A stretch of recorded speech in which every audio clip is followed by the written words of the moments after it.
Vice-Primeiro-Ministro, nosso Ministro Coordenador do Assunto Econômico, nosso Ministro Turismo e Ambiente, o hinhalo encontro o embaixador Malásia mai Timor-Leste, Fairuz Rosali, e o edifício farol dele, onde reforça a cooperação entre nações rua.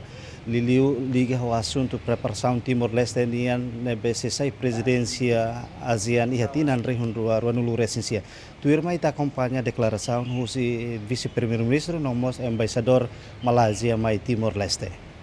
Ito atene kata itani adesão ba ASEAN tinang kotogliu ba ihadunu Malásia.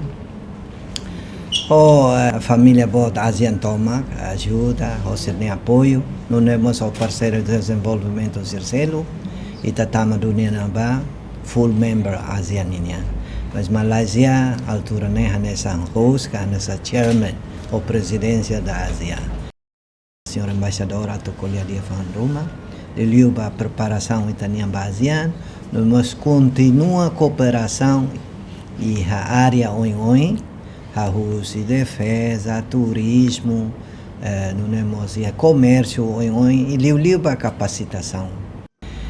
Agradecemos ba senhor primeiro-ministro anuar e o embaixador fonemos mais falhana em Timor a tu cumprir a missão.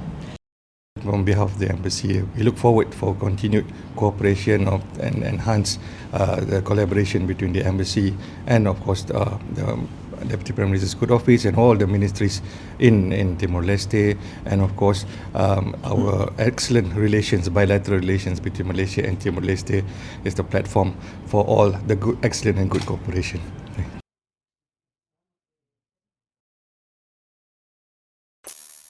Thank you.